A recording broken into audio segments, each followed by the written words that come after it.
Nakita ng isang naglalakbay na negosyante ang isang marangal na babae na nakaupo mag-isa sa isang bangko at nag-e-enjoy ng sandwich, at mukhang masarap ito, kaya nilapitan niya ito at nagtanong kung maaari niya itong tikman. Agad namang pumayag ang babae dahil gusto niyang ibahagi ang kanyang pagkain sa iba, kaya kinuha niya sa kanyang basket ng picnic at ipinagluto ang lalaki ng sandwich.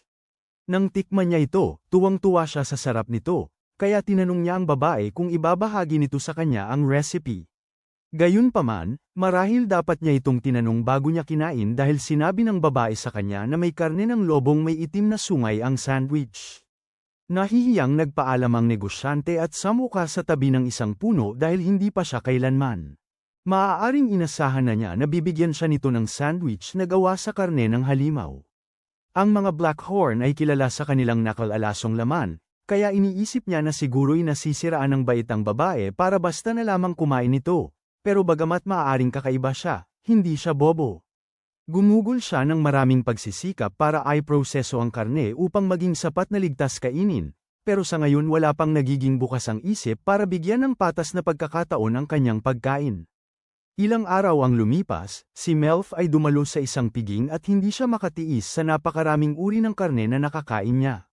Lahat ng narito ay masarap at maayos ang presentasyon, kaya nahihirapan siyang pumili kung ano ang susunod na kakainin, pero bago pa siya makapaglakad-lakad ng mag-isa, lumapit si Mrs. Talbot at pinaalalahanan siya na wala siya rito para sa pagkain. Ang piging ng Taglagas ay isang dahilan para magtipon at makihalubilo ang lahat ng maharlika sa lupain para sa mga kadahilanang pampulitika, kaya sa madaling salita, narito si Melf para maghanap ng ibang uri ng meat. Ayaw niya talagang sumama dahil alam niyang mainip siya ng husto, pero nagbanta ang kanyang madraste na ipadala siya sa isang monasteryo at gawing monghe kung hindi siya may papakasal bago matapos ang taon, kaya wala siyang pagpipilian. Hindi naman ganoon kapilit ang kanyang tatay tungkol doon, pero hiniling pa rin niya sa kanya na hanapin ang sumo ng isang tao, na kaya pumayag siyang dumalo sa pagdiriwang na ito. Ngunit hindi maganda ang takbo ng mga pangyayari para sa kanya dahil nakikilala siya ng lahat ng maharlika dito bilang ang mangangay ng karne ng halimaw, at ayaw nilang masangkot sa kanya. Nagpasya siyang pumunta sa ibang bahagi ng party kung saan nagtipon ang karamihan sa mga kabalyero at balak niyang humanap ng kabalyerong hindi pa nakaririnig ng mga usap-usapan tungkol sa kanya at kumbinsihin itong pakasalan siya bago pa nito malaman ang tungkol sa kanyang maliit na libangan. Ngunit bago pa man siya makapagsalita sa kahit sino, nagkaroon ng malaking kaguluhan ang sumigaw ang ilang maharlika na may mga halimaw na sumasalakay sa piging. Hindi na nakakagulat dahil tiyak na mangyayari ito kapag nagdaos ka ng piging na may napakaraming pagkain sa gitna ng kagubatan, ngunit hindi yun ang punto sa ngayon. Nagsimulang tumakbo palayo si Melf kasama ang iba pang mga maharlika habang sumugod ang mga kabalyero upang harapin ang halimaw, ngunit napansin niya ang isang matandang mag-asawa sa malapit na tila may problema.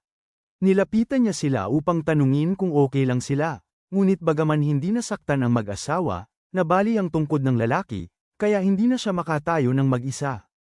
Inalok ni Melf na tulungan siyang tumayo upang makalayo silang lahat, at nagpapasalamat sila sa kanyang tulong, ngunit bigla na lang nanlaki ang mga mata nila dahil may malaking bagay sa likod ni Melf. Lumingon siya at nagulat nang makita ang isang mailap na Blackhorn na nakatayo roon mismo.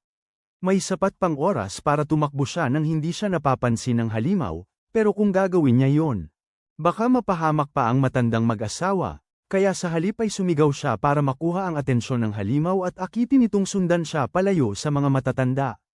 Natutuwa siyang nailigtas niya sila, pero imposibleng matakbuhan niya ito, kaya maaaring ito na talaga ang katapusan niya.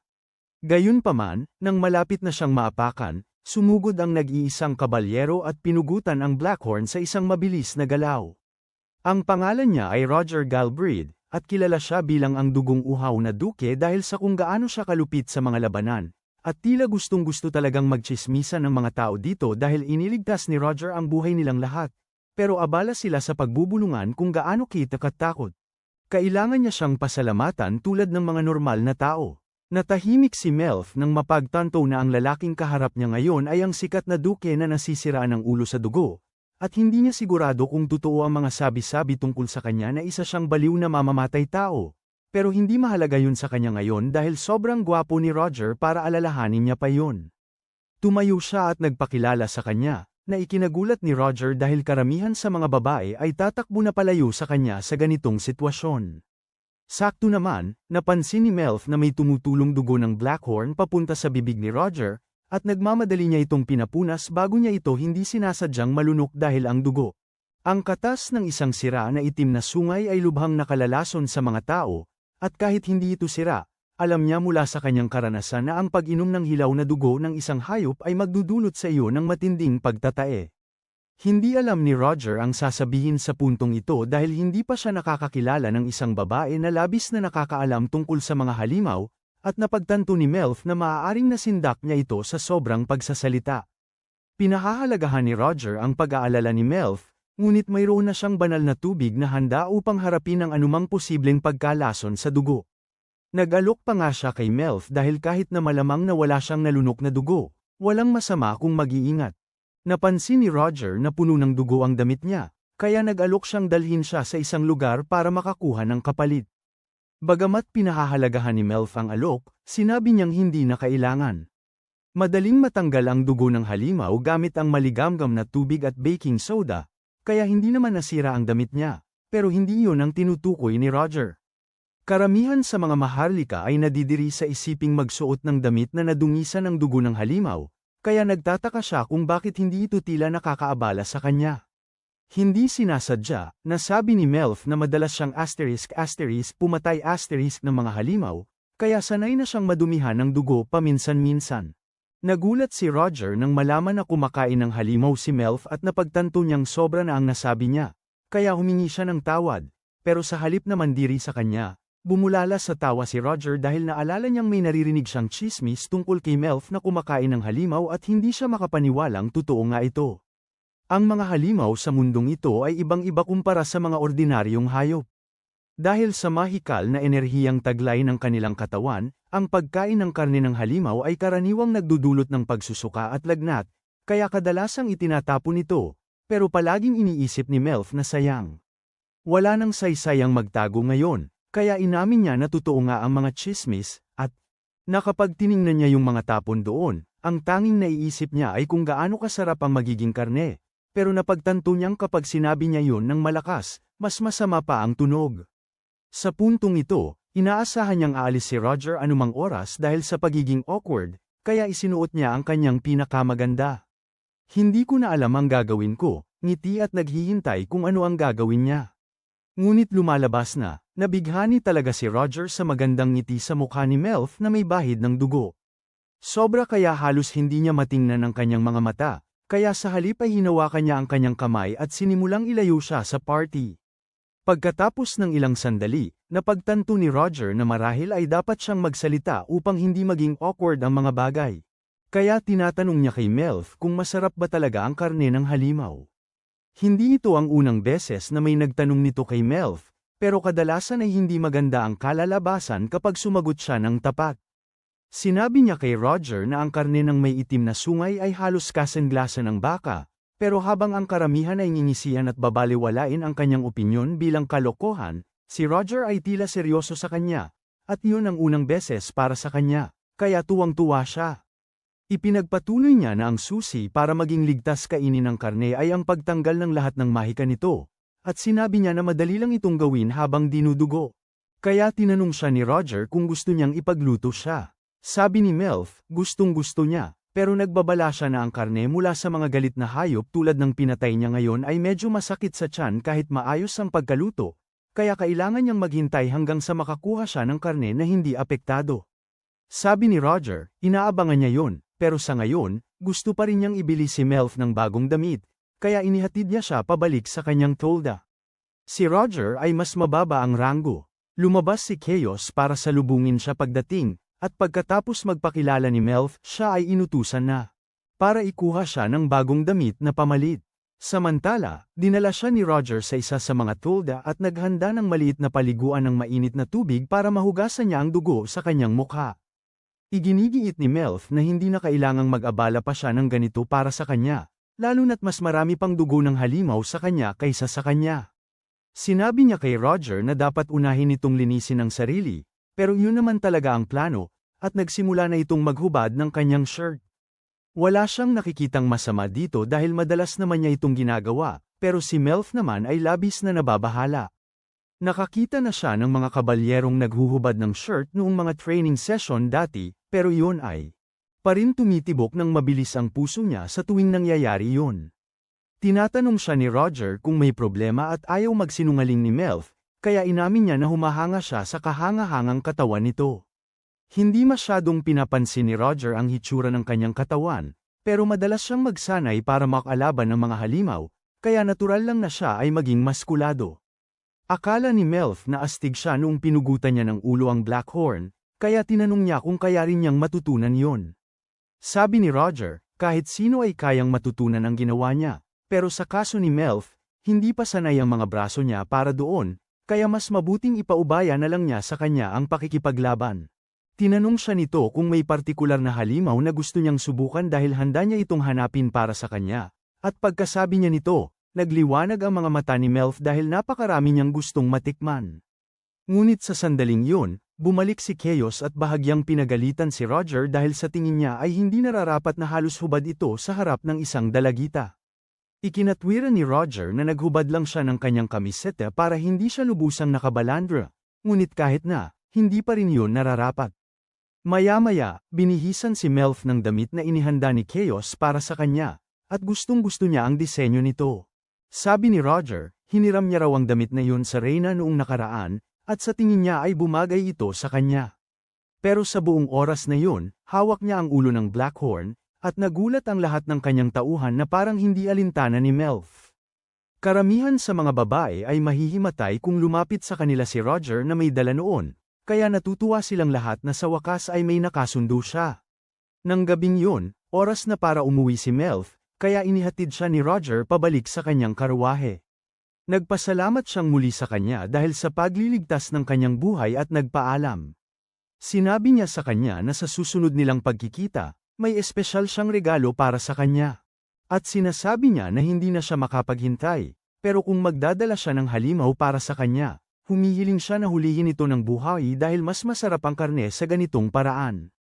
Hindi pa nakapaghuli si Roger ng halimaw na buhay dati, pero handa siyang subukan. Gayunpaman, maaaring tumagal yun, kaya habang naghihintay, nag-alok si Melf kay Roger ng jerky mula sa Scatspit Monster na ginawa niya, at tiniyak niyang maingat siya sa proseso ng paghahanda kaya walang panganib na magkasakit siya mula dito. Kung si Melf ang gumawa nito, nagtitiwala si Roger na magiging ligtas ito, kaya kumagat siya ng walang pag-aalinlangan at labis na nagulat sa kung gaano ito kasarap. Nagagalit si Chaos kay Roger dahil napakadelikado para sa isang taong may awtoridad na katulad niya ang kumain ng hindi muna sinusuri kung may lason, pero sabi ni Roger ay ayos lang at isinubo niya kay Chaos ang isang piraso ng karne para ipakita kung gaano kasarap. Pareho silang sumang-ayon na masarap ito at sinabi ni Roger kay Melf na sabik na siyang makita kung ano pa ang kaya niyang gawin sa susunod nilang pagkikita, pero bigla na lamang yumuko si Melf. Napaiyak siya dahil sa wakas ay may kumilala sa kanyang libangan at hindi siya iniisip na kakaiba dahil sa pagkain niya ng karne ng halimaw. Pinilit niyang magpakatatag para makapagpaalam ng huling beses kay Roger, pero sabik na siyang muli siyang makita. Aabutin ng ilang araw bago makauwi si Melf sa sakay niyang karwahe, at pagbalik nila, umuulan na ng nyebe sa lugar. Tumingin si Melf sa unahan, laking gulat niya nang makita ang kanyang ama na naghihintay sa kanya sa tarangkahan. Kaya pagdating niya doon, binuksan nito ang pinto at tinanong niya kung may problema. Sa una, akala niya baka nagagalit ito dahil nagawa niyang makipagkasundo sa pagpapakasal, pero hindi naman pala yun. Ipinaalala nito sa kanya na isa lamang siyang konde at wala siyang alam kung paano haharapin ang mga bagay-bagay ngayon na nasangkot siya sa isang duke. Hindi sigurado si Melf kung ano ang sinasabi nito. Kaya ipinaalam sa kanya ng kanyang ama na hinihingi ni Roger Galbraith ang kanyang kamay at nakapagpadala na ito ng pormal na liham ng panliligaw kaya siya. Hindi sigurado kung paano sasagot.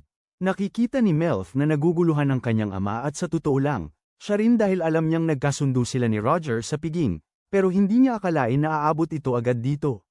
Sa nangyari naman kay Roger, pagkaalis ni Melf, bumalik siya sa kanyang tolda para magbigay ng ulat tungkol sa kanyang mga tungkulin sa prinsipe ng Corona, na kilala rin bilang Maxim, ang nakatatandang kapatid ni Roger.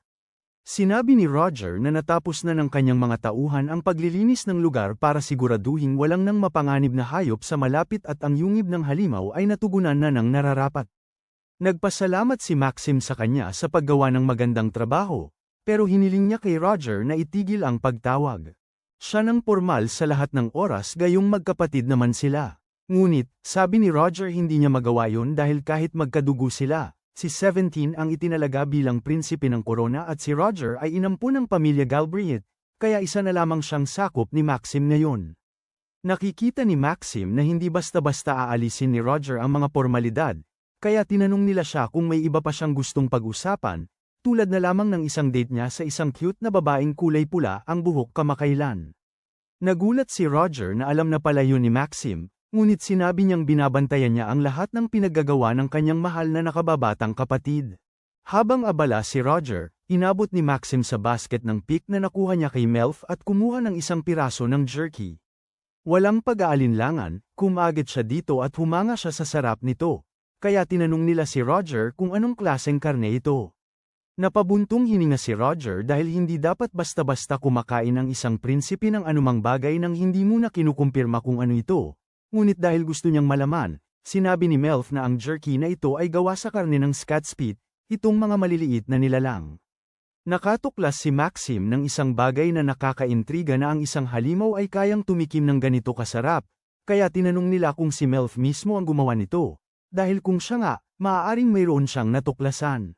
Bukod sa pagiging pabigla-bigla, mas interesado si Maxim na pag-usapan kung ano ang planong gawin ni Roger kay Melf.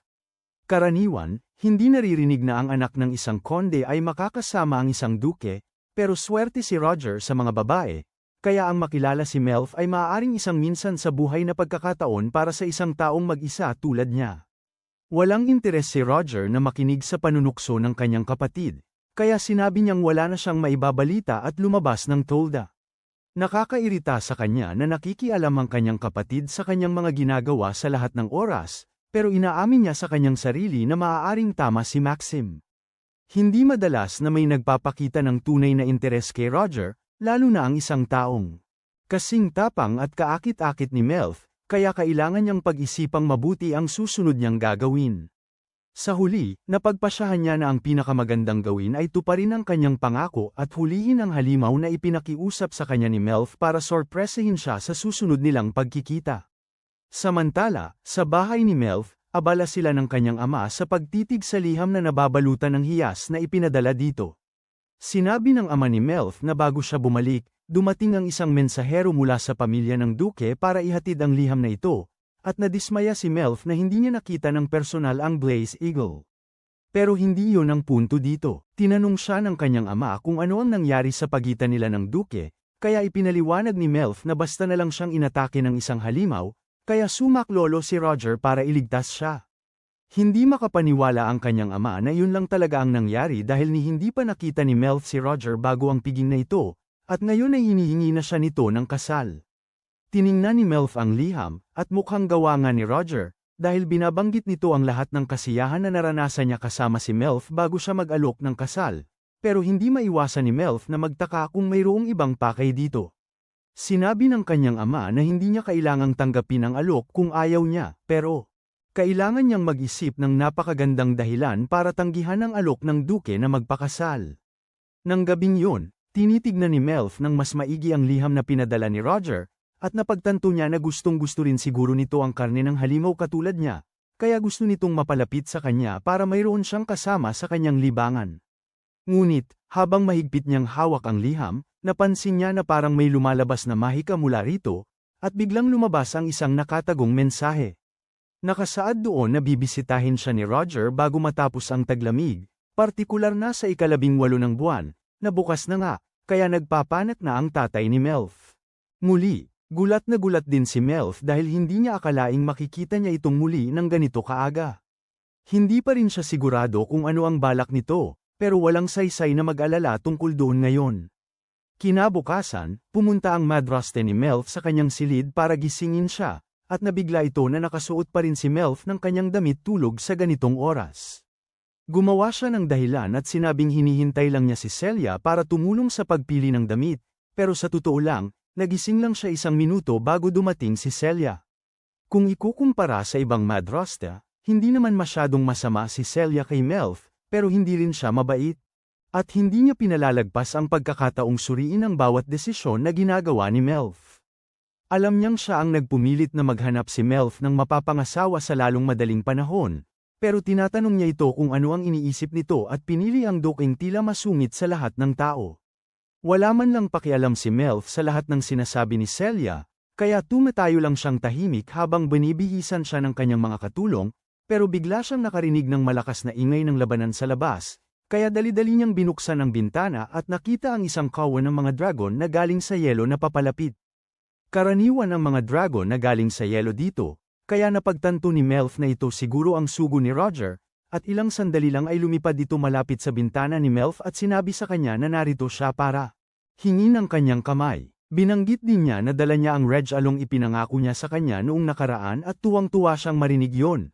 Ngunit labis na natatakot si Celia sa dragon, kaya sumigaw siya kay Melf na isara agad ang bintana. Sumilip si Melf sa labas at sinabihan si Roger na ailapag ang mga dragon sa may pastulan sa hilaga, at nang makaalis na siya, isinara niya ang bintana at ibinaon ang kanyang mukha sa kurtina para itago kung gaano siya kapula. Alam na niyang gwapo si Roger, pero nang makita niya itong nakasakay sa dragon ng casual ay mas naging cool ito kaysa karaniwan at ang puso niya ay napakabilis ng tibok kaya hindi niya alam ang gagawin. Habang pinapakalma ni Melf ang kanyang sarili, matagal nang sinusubukan ni Celia na kunin ang kanyang atensyon, at nang sa wakas ay makuha niya ito, sinabi niya kay Melf na maihiga muna siya dahil sumama ang pakiramdam niya nang makita niya ang dragon na iyon. Habang papalayo, nagmumurmur siya sa sarili tungkol sa kung gaano talaga kabaliw si Roger para sumakay-sakay sa mga dragon ng ganoon at hindi siya karapat-dapat maging duke, pero ayaw ni Melf na patuloy niya itong suruan si Roger, kaya sinabi niya kay Celia na balak niyang tanggapin ang alok ni Roger at mas maganda kung hindi na magsasalita ng ganon tungkol sa kanyang magiging asawa. Umalis si Celia sa silid na galit pagkatapos noon, at pagkalipas ng halos 1 oras, nakipagkita si Melf kay Roger sa pastulan. Kalaunan, ipinaliwanag niya sa kanya na nalaman lang niya na dadalaw siya kahapon nang mabasa niya ang kanyang sulat, kaya hindi siya nakapaghanda ng kahit ano para sa kanya, pero ayos lang kay Roger. Kung tutuusin, siya pa nga dapat ang humihingi ng tawad sa biglaang pagdating. Sa sandaling yun, sumingit si Chaos at sinabing ang tanging dahilan kung bakit sila dumating agad ay dahil hindi makapaghintay si Roger na makita siyang muli, pero sinabi ni Roger na tumigil siya sa pagsasalita ng walang katuturan. Anyway, tinanong ni Roger si Melf kung saan niya gustong ihatid ang regalo niya, at habang sinasabi niya ito, itinuro niya ang isang kulungan na nakabalot sa tela, kaya't kumislap ang mga mata ni Melf nang mapagtanto na talagang nahuli niya ang halimaw para sa kanya. Alam niyang siya ang humiling nito, pero ngayon ay medyo nakukonsensya siya na pinahirapan niya ito para sa kanya. Napansin ni Roger na medyo kakaiba ang kinikilos niya, kaya tinanong niya si Melf kung may problema, at bigla na lang siyang tumingin at taos-pusong nagpasalamat sa kanya sa pagsisikap niya. Nagtanong siya kung okay lang na sumilip siya ng kaunti sa loob, at walang nakitang problema si Roger doon, kaya't inakay niya ito papunta sa kulungan. Walang nakitang gumagalaw si Melf mula rito, kaya tinanong niya si Roger kung pinatay na niya. Hinawi niya ang tela para ipakita na buhay pa rin ang Moodle, bagamat wala lang malay. At hindi lang yun, nakahuli siya ng isang maharlikang Moodle na may gininto ang balahibo, na napakabihira. Ang mga Moodle ay mga halimaw na katulad ng baka, na karaniwang may puting balahibo, pero ang mga maharlikang Moodle ay nagkakaroon ng kulay ginto habang lumalaki, kaya't ang kanilang balahibo ay napakahalaga para sa mga bagay tulad ng mga coat at scarf. Ngunit ang kanilang karne ay madalas na napupunta lamang sa basurahan, na sa tingin ni Melf ay napakalaking sayang. Hindi pa nasusubukan ni Melf ang isa, pero dahil ito ay kumakain lamang ng prutas at kabute, inaasahan niya na masarap ang lasa nito. Pero bukod doon, bihira ang may balahibo na ganito kalaki, kaya tinanong ni Melf si Roger kung sigurado ba talaga siya na gusto niyang ibigay sa kanya ang isang bagay na ganito kahalaga. Sinabi ni Roger sa kanya na hindi na sana siya nag-abala pang hulihin ito ng buhay kung hindi niya ito ibibigay sa kanya. At tuwang-tuwa si Melf na marinig yon dahil ibig sabihin ay malaya siyang ihanda ito sa anumang paraan na gusto niya.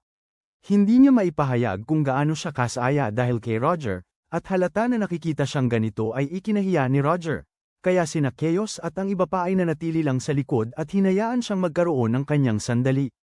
Maya-maya pa, dumating ang ama ni Melf upang pormal na batiin si Roger at nagpasalamat siya sa kanya.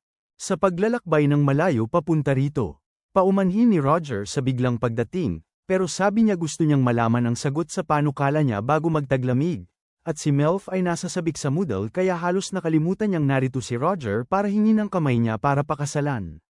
Hinihingi niya ang pahintulot ng kanyang ama na hayaan ang mga dragon ni Roger na manghuli sa mga bundok at hindi naman siya tutul doon, pero medyo nagtataka siya dahil akala niya na ang Moodle doon ay pagkain para sa mga dragon.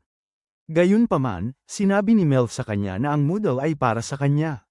Nagulat ang tatay ni Melf nang marinig yun dahil hindi niya akalaing alam ni Roger ang tungkol sa kanyang libangan. Pero sinabi niya sa kanya na si Roger pangaraw ang nagsikap para lang matikman ang kakaibang luto niya. At dahil dyan, humihingi siya ng permiso sa kanyang ama para magbukas ng isang research facility para makapagsimula na siyang maghanda ng Moodle sa lalong madaling panahon. Nag-aalala ang kanyang ama na baka hindi magustuhan ni Roger na makita si Melf na naghihiwa ng isang halimaw, pero nagsalita si Roger at sinabi sa ama ni Melf na naiintindihan niya si Melf kahit papaano at alam din niya ang mga hindi magandang usap-usapan tungkol sa kanya at gusto niyang patunayang mali ang mga ito. Ang marinig na interesado si Roger kay Melf ay ang pinakamagandang balita na narinig ng kanyang ama sa buong araw, kaya sinabi niya kay Roger na maging komportable siya sa kanilang tahanan. Pero bago yun, sinabi ni Roger na gusto muna niyang ayusin ang regalo na dala niya. Nagigising siya dahil buhay pa rin ito. Nagulat ang tatay ni Melf nang malaman na may dalang buhay na Moodle si Roger dito, pero si Melf ang nagpakiusap na hulihin niya itong buhay. Dahil nandito na rin lang siya, sinabi ni Roger na gusto niyang panuorin ang proseso ng paghahanda. Sinabi ng tatay niya na ipakita niya kay Roger ang kanyang research facility. Umalis sina Roger at ang kanyang mga tauhan sakay ng mga dragon para magsimulang pumunta sa facility at tuwang-tuwa si Melf dahil matagal na niyang gustong sumakay sa dragon. Nang matano na ang facility, itinuro ito ni Melf kay Roger, pero ramdam niya ang bahagyang pag-aalinlangan sa kanyang boses, kaya tinanong niya kung may problema. Pinagtatakpan ni Melf at sinasabi na kinakabahan lang siya sa unang pagsakay sa dragon, pero hindi talaga yon ang gumugulo sa kanya. Masaya siya na hindi alintana ni Roger ang pagkain niya ng karne ng halimaw, pero hindi niya malalaman kung okay talaga ito sa kanya hanggat hindi niya nakikita kung paano niya ito niluluto, at medyo kinakabahan siya dahil hindi siya sigurado kung ano ang magiging reaksyon nito. Pagdating sa lab, napansin ni Roger ang isang sinaunang bilog ng mahika na nakaukit sa sahig. Tinanong niya si Melf tungkol dito, kaya ipinaliwanag niya na gawa ito ng kanyang ina, pero may mga pinaganda siya rito. Sabi niya ito ang ginagamit niya para ihanda ang karne ng halimaw, at sa tingin ni Roger ay napakatalino nito, pero nagtataka siya kung paano niya nagagawa ito dahil mahirap yun. Para masipsip ang lahat ng mahika sa isang bangkay ng halimaw gamit lamang ang bilog na ito. Sinasabi ni Melf sa kanya na may isa pa talagang kasangkapan na ginagamit sa proseso, kaya pumunta siya sa bodega at kumuha ng isang Proscom quartz. Ipinaliwanag niya na ginagamit niya ito para sabay na sipsipin ang mana at dugo ng halimaw. At bagaman mukhang ordinaryo ito ngayon, kapag sinimulan na niya ang proseso at ginamit ang kanyang mahika, sinabi niya na magiging mas makulay ito. Humanga si Roger sa galing ni Melf, ngunit ngayong naipaliwanag na niya kung paano ito gumagana, gusto sana niyang humingi ng pabor kay Roger. Alam niyang maaaring medyo kakaiba ito, ngunit sinabi niya na gusto niyang makita siyang gamitin ang kanyang espada para pugutan muli ng ulo ang isang halimaw. Maya-maya, sabi ni Melf handa na siyang magsimula, pero matatagalan siyang linisin ang Moodle ng mag-isa, kaya humihingi siya ng kaunting tulong kay Roger, at sa isang kumpas ng kanyang kamay agad na kumilos ang kanyang mga tauhan. Karaniwan, ang mga kabalyero ang namamahala sa pag-ani ng mahahalagang materyales mula sa mga halimaw na kanilang pinapatay, kaya napakabilis nila dito, at sa ilang minuto, ang Moodle ay ganap ng naaitan ng balahibo. Gustong-gusto ni Melf kung gaano kalambat ang lahat ng ginintoang balahibo ng Moodle, pero hindi yun ang dahilan kung bakit sila narito. Kaya hinubad ni Roger ang kanyang jacket at tinanong si Melf kung handa na ba siyang mapugutan. Nagsambit si Melf ng maikling dasal para sa Moodle at nangako na hindi niya sasayangin ang anumang karne nito bago buhayin ang mahiwagang bilog at bigyan si Roger ng senadorias para magpatuloy. Itinaas niya ang kanyang espada at sa isang mabilis na galaw, naputol ang ulo ng Moodle mula sa katawan nito. Sobrang bilis at tumpak ang atake ni Roger na halos hindi ito masundan ni Melf, ngunit ngayong napatay na ang Moodle, oras na para kunin niya ang dugo at mahika nito. Hawak niya ang prasko at umawit ng isa pang incantation, na nagdulot ng pagdaloy ng dugo sa katawan patungo sa prasko, ngunit ito ang unang pagkakataon na si Melf ay gumawa sa isang napakalaking hayop, kaya mas maraming mahika sa dugo kaysa inaakala niya. Nagsisimulang pumutok ang prasko dahil napuno na ito ng sobra at nagpapanik na si Melf dahil hindi niya kayang huminto kapag nagsimula na ang spell, pero buti na lang, tama si Roger na senadoryosan siya, kaya ipinaliwanag niya ang problema, at kumuha siya ng kapalit na prasko para ipalit sa pawn. Salamat sa tulong niya, natapos ni Melf ang spell ng walang sagabal, at matagumpay na naubusan ng dugo ang Moodle. Natutuwa si Roger na naging maayos ang lahat, pero nagtataka siya na mukhang malaki pa rin ang Moodle dahil akala niya na kapag naalis na lahat ng dugo ay liliit ito kahit kaunti. Ipinaliwanag ni Melf na ang spell na ginamit niya ay partikular na tina-target lamang ang dugo ng halimaw, at iniiwang buo ang iba pang likido para mapanatili ang lasa. Muling humanga si Roger at nagtanong kung paano nabuo ang spell.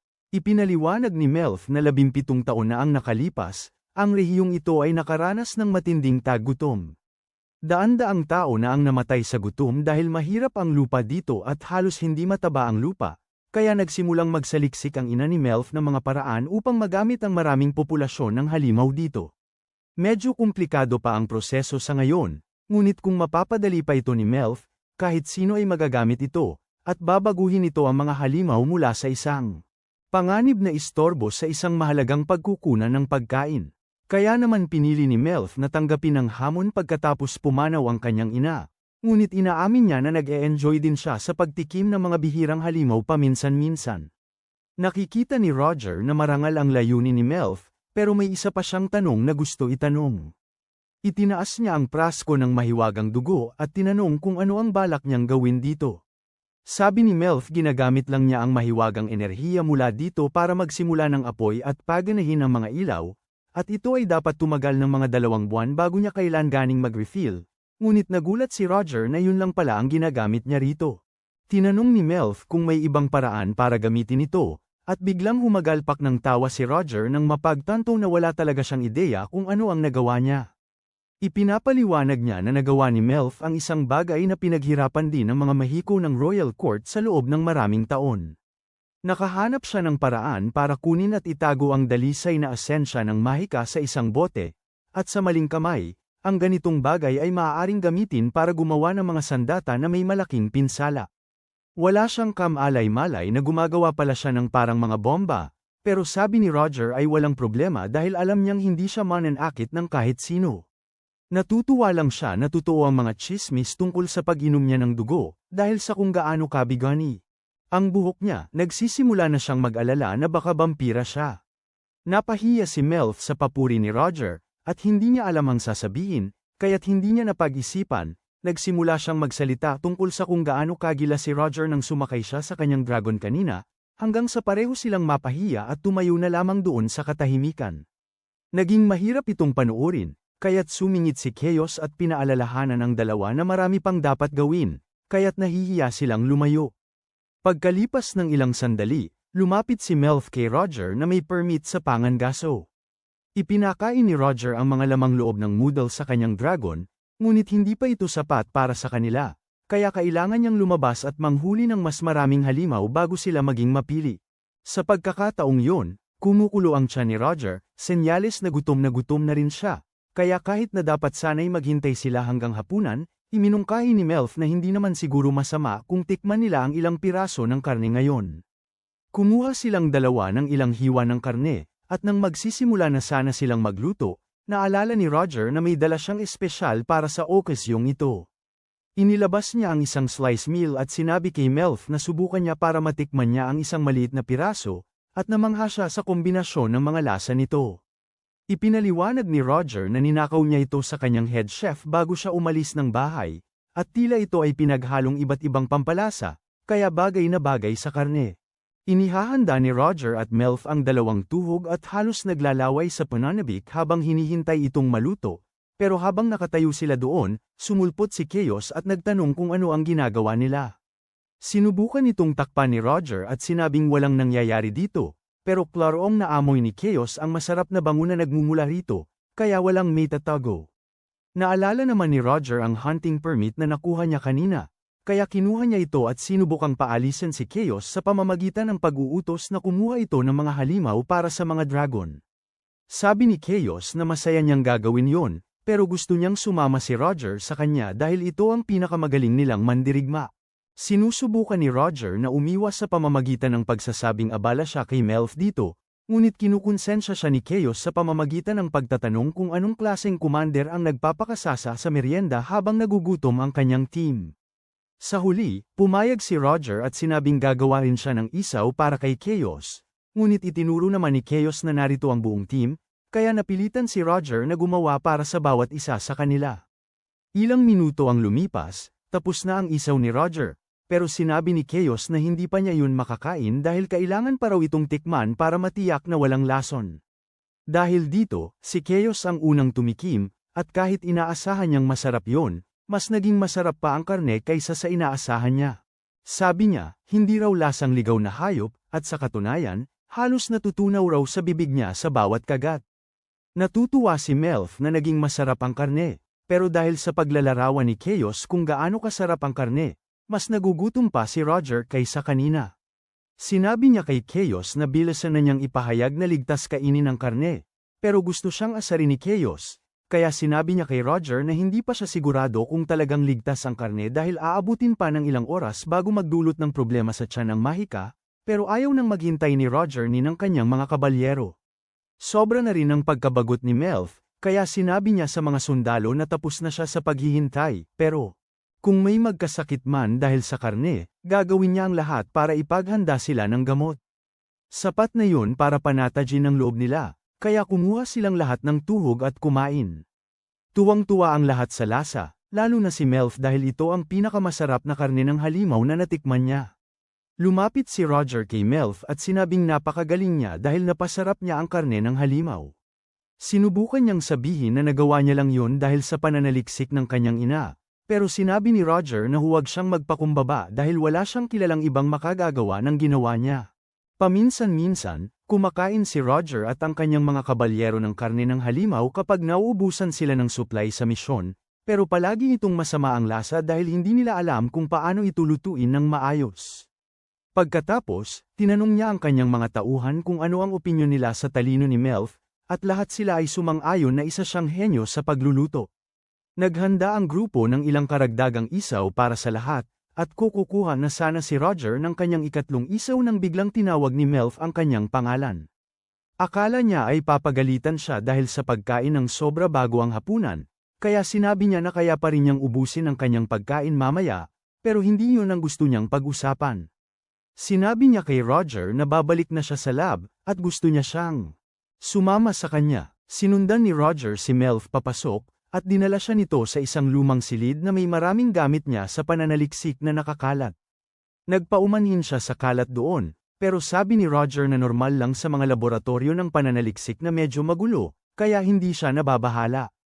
Tumingin-tingin siya at napansin ang ilang mga pako na may laso ng hayop sa isang mesa, kaya tinanong niya si Melf tungkol dito, at ipinaliwanag niya na minsan ginagamit niya ang mga iyon para maglagay ng bitag para sa mga halimaw na kanyang nahuhuli. Nasiyahan siyang malaman na marunong din gumawa ng bitag si Melf para hulihin ang mga halimaw, dahil iniisip niya kung paano nito nagawang makakuha ng mga halimaw para subukan ang kanyang mga pamamaraan. Pero sinabi niya sa kanya na hindi siya palaging gumagamit ng mga bitag. Nakakatulong sa kanya paminsan-minsan ang mga gabi dito at kung minsan ay humihingi siya ng tulong sa mga lokal na mangangaso, pero madalas ay kailangan niyang mangaso ng mag-isa.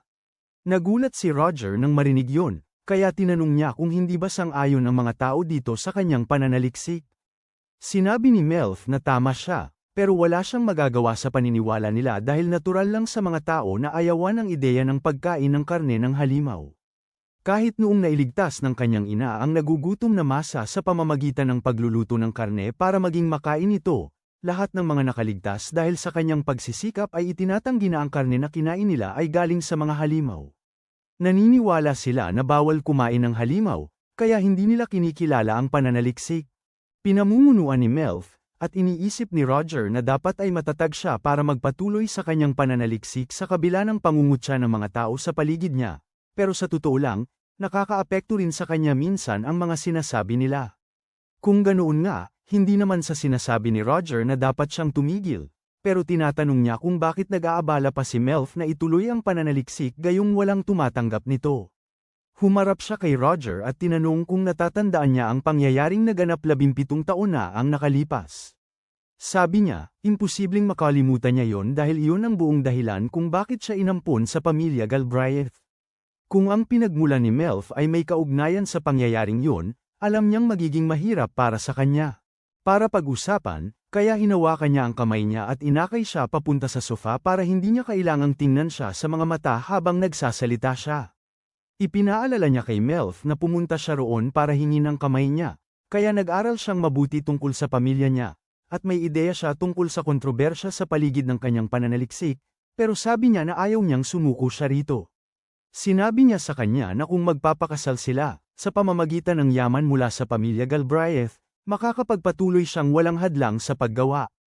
Medyo nanigas si Melf at sinabi kay Roger na kung gusto niyang malaman ang tungkol sa kanyang pananaliksik, akagagalat niyang ituro sa kanya ang lahat ng alam niya, kaya hindi niya kailangang pilitin ang kanyang sarili. Para pakasalan siya, ngunit, hindi iyon ang ibig niyang sabihin. Sabi niya, siya ang gusto niyang matutunan at alam niyang hindi siya ang pinakamahusay na pagpipilian bilang kasintahan dahil kilala siya bilang ang dugong galit na duke, ngunit gusto niyang malaman kung ano ang iniisip ni Melf tungkol sa kanya. Tumingin siya kay Melf para sa sagot. Ngunit siya ay lubhang nagulat para makapagsalita ngayon dahil sa buong panahong ito, kinumbinsi niya ang kanyang sarili na interesado lamang si Roger sa kanya dahil sa kanyang pananaliksik sa karne ng halimaw, kaya hindi siya makapaniwala na gusto talaga siya bilang isang tao. Tanong ni Roger sa kanya kung ano ang tingin niya sa kanya bilang kasintahan, at hindi gaanong napag-isipan ni Melf hanggang ngayon, ngunit ang pagpapakasal kay Roger ay maaaring maging maganda ang kalalabasan. Payag ang kanyang ama kahit pamapang-asawa niya ang isang kabalyero, kaya walang dahilan para tumutol siya sa isang duke.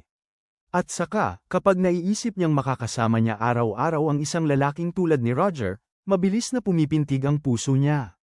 Gayunpaman, nag-aalangan pa rin siya dahil tiyak na mas mababa ang kanyang kalalagyan. At ayaw niyang masira ang imahe ni Roger, pero napakagandang alok para tanggihan. Tinanong niya ito kung bakit siya ang napili nito sa dinami-dami ng babae dahil maraming potensyal na mapapangasawa ang isang lalaking may katayuan sa buhay na katulad niya.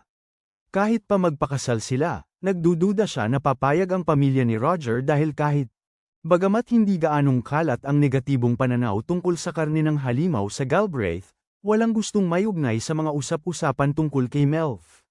Gayunpaman, pinutol siya ni Roger at sinabing sa tingin niya ay malugod siyang tatanggapin ng kanyang mga kababayan. May malaking kagubatan sa teritoryo ng Galbraith na tinatawag na Erzin Woods at itinuturing itong kayamanan ng mga halimaw dahil kahit gaano karami ang hinuhuli ni Roger, parang may lumilitaw pa rin. Lumala na ito kaya nauubusan na siya ng paraan para itapon ang mga bangkay ng halimaw, kaya para sa kanya, ang mga halimaw ay target lamang na lipulin. Kaya nang marinig niya si Melf na masigasig na magsalita tungkol sa pagkain sa kanila, nagbigay ito sa kanya ng bagong pananaw sa mga nilalang. Kapag siya ay nasa ekspedisyon, si Roger at ang kanyang mga tauhan ay kumakain minsan ng karne ng halimaw kung kapos sa supply pero hindi nila alam na may mga paraan para tuluyang maalis ang nakakasamang mahika tulad ng ginagawa ni Melf. Ginagawa nitong posibleng pagkain ang mga halimaw ng Erzin at sigurado si Roger na pahahalagahan yun ng kanyang mga tao. Tuwang-tuwa si Melf sa isiping ang kanyang pananaliksik ay magagamit ng iba at idinagdag ni Roger na hanggat nandyan siya, hindi niya hahayaang harapin niya ang pagkutsa o hindi pagsang-ayon ng mga iba pang mga maharlika. Sinasabi ni Melf kay Roger na natutuwa siya sa kanyang alok, ngunit sa totoo lang ay hindi pa rin niya iniisip na karapat-dapat siya sa isang tulad niya. Habang naririnig niya itong sinasabi, iniisip ni Roger na sinusubukan siyang tanggihan ni Melf sa hindi direktang paraan.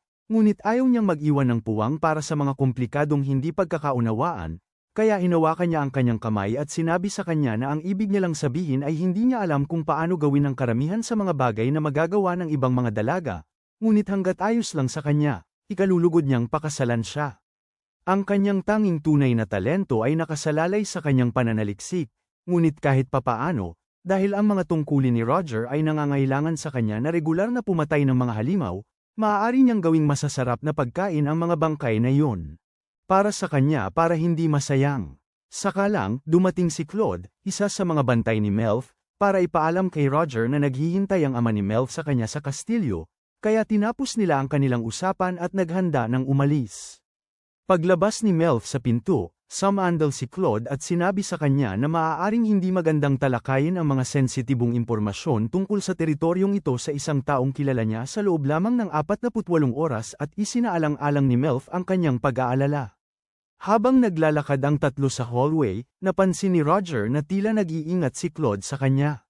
Binabantayan siya ni Claude buong araw, ngunit naiintindihan ni Roger na ang reaksyon ay hindi naman siguro mali na maging ganoon kung kilala siya bilang isang dukeng uhaw sa dugo. Maya-maya, nakipagkita si Roger sa ama ni Melf para pormal na ayusin ang detalye ng kanilang pagpapakasal ni Melf at kinakabahan ang ama ni Melf dahil hindi siya sanay makipag-usap sa isang duke ng ganito. Natutuwa siyang marinig na kinikilala ni Roger ang lahat ng pagsisikap ni Melf at mahalaga ito sa kanya, pero bilang isang ama, gusto pa rin niyang malaman kung bakit interesado si Roger sa kanya. Ipinaliwanag ni Roger na noong araw ng handaan, labis siyang nababagot sa buong pangyayari. Kahit nang umatake ang halimaw, hindi niya ito masyadong pinansin at basta pinatay na lang gaya ng dati. Pero pagkatapos niyang iligtas si Melf, hindi ito tumakbo palayo sa kanya dahil sa takot o umiwas ng tingin man lang. Hindi rin siya nasindak na natatakpan siya ng dugo kaya napagtanto niya na baka tanggapin talaga siya nito kung sino siya. Naiintindihan ni Roger na medyo biglaan ang kanyang pag-aalok ng kasal, ngunit hindi tumitigil ang isang mapanghimasok na miyembro ng kanyang pamilya sa pagkulit sa kanya tungkol dito, kaya nagpasya siyang gawing opisyal ang mga bagay sa lalong madaling panahon. Nauunawaan ito ng ama ni Melf at nagsisimula ng pumirma sa kontrata, ngunit bago siya matapos, tinanong niya si Roger kung yun lang ba talaga ang dahilan kung bakit niya piniling magpakasal kay Melf. Tinitiyak ni Roger sa kanya na hindi siya nagdesisyon ng basta-basta at pagkatapos ay nagbigay siya ng isang TED Talk tungkol sa lahat ng nakakatuwang katangian ni Melf na labis niyang hinahangaan. Kumbinsido na ngayon ang ama ni Melf na tunay na mahal ni Roger si Melf at nakahinga siya ng maluwag dahil sa isang mundong kinamumuhian ang pagkain ng mga halimaw, nag-alala siyang mamumuhay si Melf sa kahihiyan. At bilang isang konde, halos wala siyang magawa para protektahan siya. Kaya sinabi niya kay Roger na ipinagkakatiwala niya si Melf sa kanya. At tiniyak ni Roger sa ama ni Melf na kapag naging bahagi na siya ng pamilya Galbria, gagawin niya ang lahat para protektahan ito. Pagkatapos ng 10 araw nang mapagtibay ang kasunduan sa pagpapakasal, nakabalik na si Roger sa bahay at abala si Melf sa pagliligpit ng lahat ng kanyang mga dokumento sa pananaliksik sa tulong ng kanyang mga kabalyero para makalipat siya sa tirahan ni Roger. Teritoryo. Marami itong pinagpagyeran. Pero iginiit ni Roger na dapat dalhin ni Melf ang lahat mula sa kanyang research facility at nag-iwan pa siya ng ilang mga kawal niya para siguruhing hindi siya mahihirapan sa pagdadala ng lahat. Alam niyang opisyal na silang magkasintahan ni Roger, pero hindi pa rin yun lubusang nag-sink in sa kanya.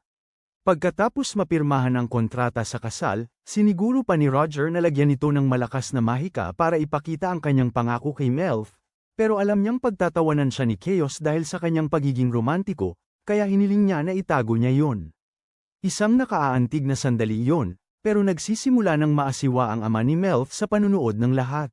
Ito, kaya umubo siya para makuha ang atensyon nila. Bago pa man tuluyang mapagkasunduan ang pagpapakasal, sinabi ng ama ni Melf kay Roger ang isang sikreto na matagal na niyang itinatago kay Melf, at hiniling niya na huwag sabihin kay Melf tungkol dito, pero agad na bumaling si Roger kay Melf at nagsimulang magsumbong tungkol sa kanyang ama. Sinabi niya sa kanya na ang kanyang ama ang siyang nagpakalat ng lahat ng masasamang tsismis tungkol sa kanya na isa siyang halimaw na kumakain ng karne. Ipinagkaloob, ginawa lang niya ito dahil gusto niyang pigilan ang mga taong gagamit ng kanyang pananaliksik para sa kasamaan dahil alam niyang ang mga sandata ng malawakang pagkawasak ay isang mapanganib na posibilidad. Nauunawaan ni Roger ang kanyang dahilan at hindi siya masyadong galit tungkol dito dahil ang ama ni Melf ay ginawa niya yun para protektahan siya sa mga taong maaaring gamitin siya para sa kanyang pananaliksik, pero nilinaw niya na ayaw na niyang marinig muli ang mga tsismis na yun, at naintindihan yun ng tatay ni Melf. Hindi masyadong nakikinig si Melf sa buong usapan, kaya wala siyang ideya kung ano ang pinag-uusapan nila, pero sinabi lang nila sa kanya na hindi niya kailangang mag-alala tungkol doon. Nagtataka pa rin siya kung ano ang pinag-uusapan nila noon, pero bago pa niya yun mapag-isipan, lumapit si Mullen, isa sa mga kabalyero, para sabihin sa kanya na ang natirang maharlikang Moodle ay nagyelong tuluyan sa pamamagitan ng mahika at handa na para sa pagbiyahe. Tinanong din niya kung ano ang balak niyang gawin sa balahibo ng Moodle, kaya sinabi niya sa kanya na balak niyang iwanan para sa kanyang ama at kapatid sa ama para gawing gininto ang kasuutan. Nagpapasalamat siya kay Mullen sa tulong nito, at sa ganito, dapat ay buo na ang kanyang gamit pagsapit ng pagdating ni Roger para sunduin siya. Ngunit ngayong naiisip niya, nagtataka siya kung ang mga magkasintahang engaged ba ay dapat agad na magsama sa bahay. Ang dahilan kung bakit iginigiit ito ni Roger ay dahil pagdating ng taglamig, walang makakabiyahe papunta o galing sa teritoryo ng Marcher Raid, kaya hindi niya makikita si Melf sa loob ng 6 na buwan kung mananatili siya rito. Sa sandaling yun, may kumatok sa pinto ni Melf, at ang punong Katie wala, si Herman, ay pumasok para ipaalam sa kanya na dumating na ang kanyang taga-sundo. Inalagaan ni Herman si Melf mula pa noong bata siya, kaya nalulungkot siyang umalis ito, pero isa itong masayang okasyon. Habang papalabas si Melf ng kanyang kwarto, doon niya napagtanto na matagal siyang hindi makakabalik, kaya gusto niyang makita ang kanyang ama sa huling pagkakataon bago siya umalis.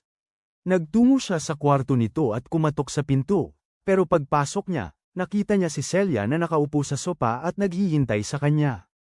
Tinanong ni Melf si Celia kung ano ang ginagawa niya dito, pero sumagot ito na kahit madrasta lang siya ni Melf, gusto pa rin niyang ihatid ang kanyang anak-anakan bago ito umalis ng bahay.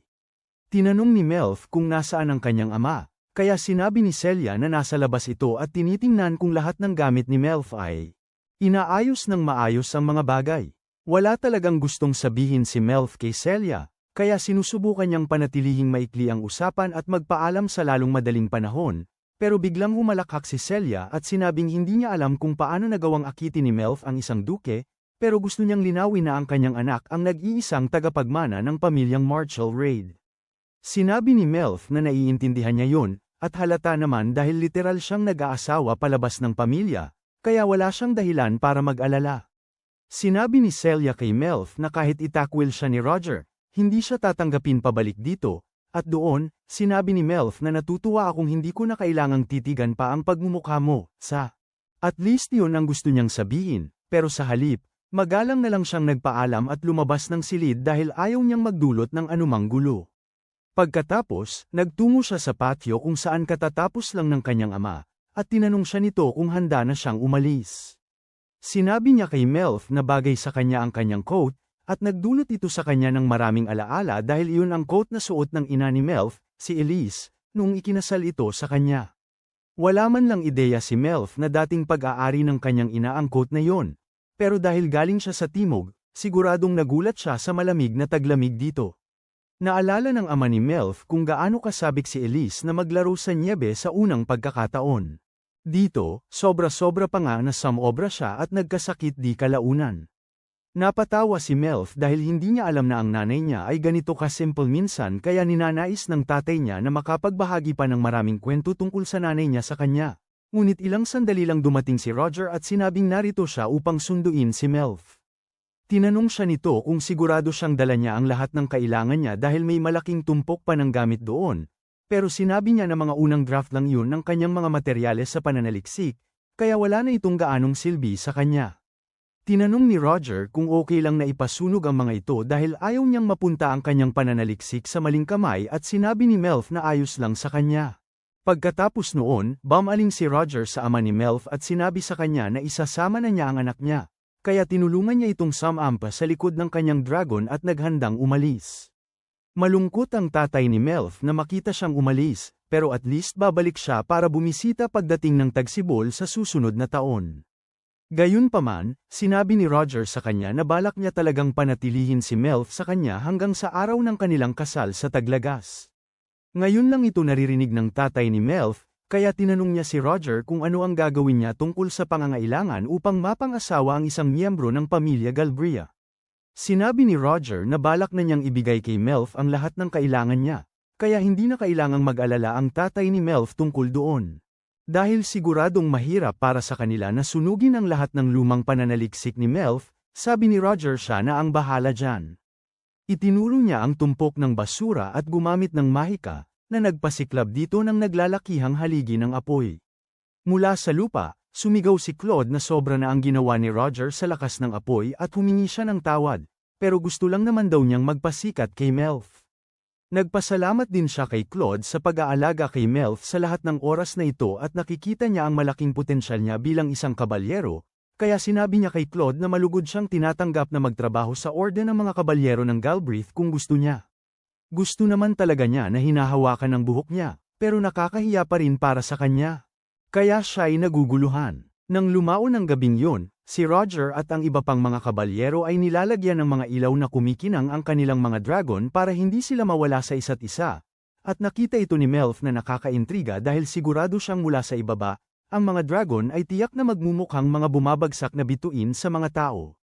Nagkataon na dumadaan sila sa bayang daungan ng Anver, at medyo gabi na, kaya tinanong ni Melf kung dito sila magpapalipas ng gabi. Sinabi ni Roger sa kanya na balak niyang lumipad pa hanggang sa marating nila ang kuta ng Red Dard, ngunit kung hindi komportable si Melf sa ideya na matulog sa isang kuta, masaya siyang aayusin ang matutuluyan niya sa lungsod. Ngunit si Melf ay tuwang-tuwa sa ideya na magpalipas ng gabi sa isang kuta. Nagulat si Roger na okay lang sa kanya, dahil ang kuta ay may matitigas na higaan at walang iba. Pero sabi ni Melf ay ayos lang sa kanya yun. Ang pangunahing dahilan kung bakit gustong-gusto niyang pumunta doon ay dahil ang kuta ay malapit sa isang ilog, at yun ay magpapadali sa kanya na makahuli ng sariwang halimaw na isda sa rurok ng panahon ng pangingitlog. Hanggang ngayon ay limitado lamang siya sa paghuli ng mga halimaw na pumapasok sa teritoryo ng Marshall Raid, pero mas marami pang opsyon dito, at gusto niyang subukan ang lahat. Naiintindihan ni Roger ang punto ni Melf, at kung gusto talaga niyang manghuli ng mga halimaw na isda. Alam niya na karaniwan ng mga zanak sa panahong ito ng taon, at sabi ni Melf gusto niyang subukan magluto nito sa lalong madaling panahon. Gusto rin ni Roger na tikman ito, pero pinaalalahanan niya si Melf na baka matagalan bago sila makahuli, kailangan nilang maglagay ng bitag at maghintay na mahulog dito ang isda. Hindi naisip ni Melf yun, at talagang nadismaya siya na hindi niya matitikman ang isda ngayong gabi. Pero sinabi ni Roger na magsaya siya dahil kapag naglagay sila ng bitag pagdating nila, dapat may mahuli na itong isda sa umaga, para makakain sila nito sa almusal. Tumingala si Melf kay Roger at tinanong kung sigurado siya na magtatagumpay sila, at sa isang saglit, nabigla siya sa sobrang cute ng mukha ni Melf, pero nagpakatatag siya at sinabi sa kanya. Ang paghuli ng isda para sa almusal ang pinakamagandang pagpipilian nila. Dahil mas gusto pa niyang kumain ng kamanghamanghang luto ni Melf kaysa sa lumang rasyon na nakaimbak sa kuta, at natutuwa siya na marinig iyon. Ngayon na napag-iisipan niya, naalala niyang nabanggit ni Chaos na ang naranasan lang ni Roger at ng iba pang mga kabalyero sa karne ng halimaw ay puro hindi maganda bago nila siya nakilala, kaya tinanong niya si Roger kung nakapagluto na ba siya ng karne ng halimaw. Sinabi nito sa kanya na hindi niya masasabing pagluluto ang ginagawa niya dahil ang ginagawa lang niya ay idikit ito sa apoy at umasa na magiging okay. Madalas na napipilitan silang kumain ng karne ng halimaw sa matagal na ekspedisyon. Nang naubusan sila ng rasyon, at hindi ito kailanman naging maganda para sa kanila, at si Roger ay halos nasindak dahil dito. Tanong ni Melf kung anong klaseng halimaw ang kinain niya. Kaya inalala ni Roger kung gaano kasama ang lasa ng Beluvia scrimwood at mga halimaw na gargantus, at ang mapilitang kainin ng lahat ng iyon para hindi magutom ay isa sa pinakamababang punto ng buhay niya. Ilang sandali pa, dumating ang grupo sa kuta, kaya sinabi ni Roger kay Melf na kumapit ng mahigpit sa kanya para hindi siya mahulog sa pagbaba.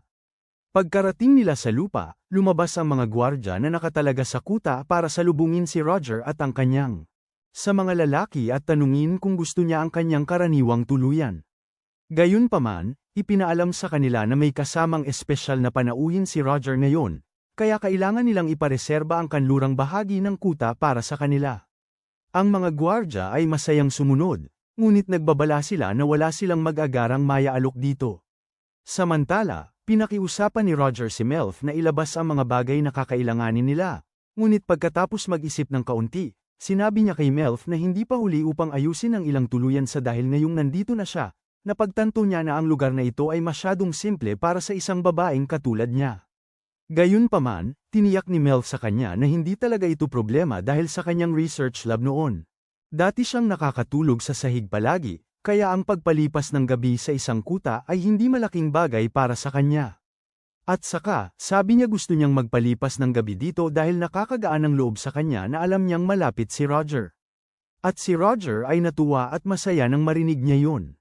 Di nagtagal, inihatid niya si Melf sa silid kung saan siya matutulog at sinabi niya na maaari na siyang matulog agad kung gusto niya dahil siguradong pagod siya mula sa mahabang paglalakbay papunta dito, ngunit sa kabaligtaran, sinabi ni Melf sa kanya na komportable ang biyahe dahil pinanatili niya siyang mainit kaya okay lang siya. Sa sandaling yun, may naamoy si Melf na niluluto at hindi niya gusto yon, kaya agad siyang pumunta sa kusina para umawat. Nakita niya doon sina Mullen at Zeth na nagluluto ng malaking kaldero ng lugaw para sa lahat sa kuta at hindi niya gustong maging bastos. Pero sinabi niya sa kanila na hindi siguradong makakabusog sa lahat ng nagugutom dito ang ganoong kaliit na kaldero ng lugaw. Kaya naman iminungkahi niya na dapat nilang dagdagan ito ng ilan nito para sa karagdagang lasa. Nauna na niyang tinimplahan ng asin ang karne ng noodle kaya dapat bumagay ito sa lugaw. Pero tinanong ni Mullen kung talagang okay lang dahil limitado ang supply ng karne ng noodle. Nag-aalala rin si Zeth, pero mas dahil hindi pa rin siya nagtitiwala sa ideya ng pagkain ng karne ng halimaw. Noong tinatikman nito ng iba pang gabi sa unang pagkakataon, abala siya sa ibang bagay. Kundi, kaya hindi niya natikman at kahit sinasabi ng lahat na ligtas ito, nag-aalinlangan pa rin siya. Nag-alok si Melf na bigyan siya ng kapiraso para matikman ngayon para mawala ang kanyang pag-aalala, kaya hiniwa niya ang kaunting karne at inihaw sa apoy bago ibigay kay Zeth para tikman. Tiniyak niya na sinigurado niyang inalis niya ang lahat ng nakakapinsalang salamangka habang naghahanda, kaya hindi niya kailangang mag-alala na malason. Kinakabahang kinuha ni Seth ang karne, at dahil nakakuha siya, humiling din si Mullen kay Melf na ay gowa rin siya at tuwang-tuwa naman siya. Hindi pa rin kumbinsido si Zeth na ligtas itong kainin, pero sinabi ni Mullen na nagkakamali siya. Dahil ang karning ito ay isa sa pinakamasarap na makakain mo. Nang matapos lutuin ni Melf ang piraso ni Mullen, nagpasalamat ito at kinain agad ng walang pag-aalinlangan, pinupuri si Melf sa kanyang kahangahangang talento sa pagluluto. Gayunpaman, biglang sumulpot si Roger at mukhang hindi siya natutuwa na ang kanyang malapit ng maging asawa ay nagluluto para sa ibang lalaki maliban sa kanya. Sinabi ni Melf sa kanya na hindi kailangang magalit dahil nakapagluto na rin siya para sa kanya. Tumanggi si Roger na kainin ito dahil hindi pa siya tapos magtampo.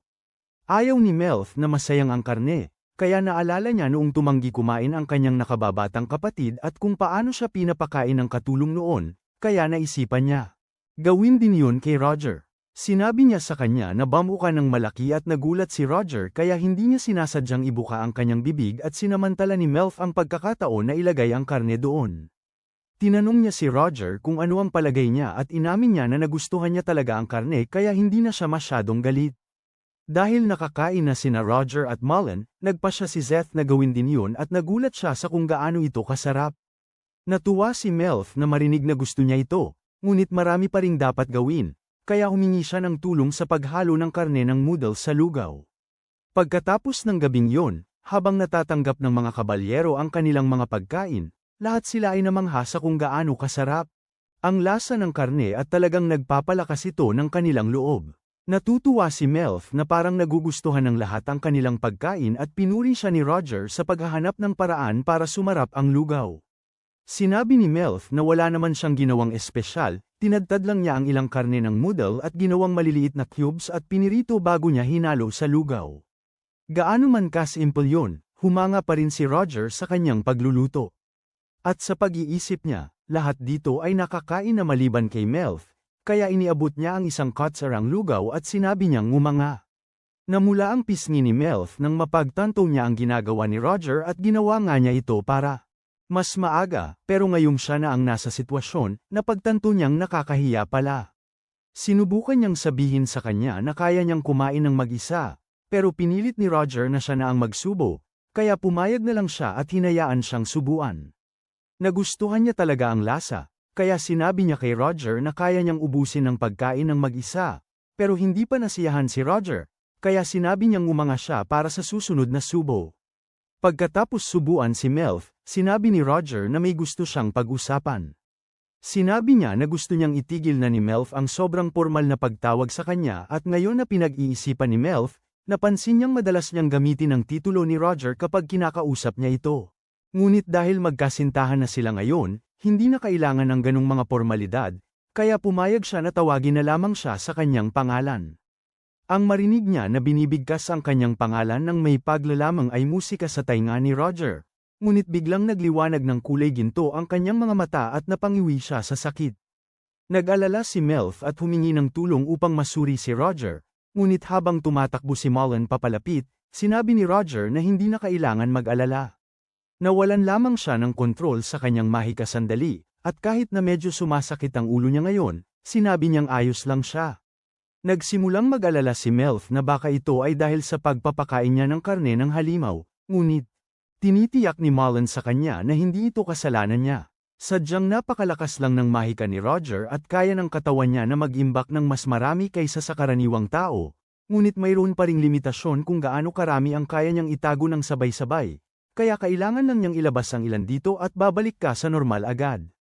Para mapagaan ang loob ni Melf, sinabi niya na ito ang perpektong pagkakataon para manghuli ng mga halimaw isda, dahil bibigyan nito si Roger ng pagkakataong maglabas ng kanyang mahika.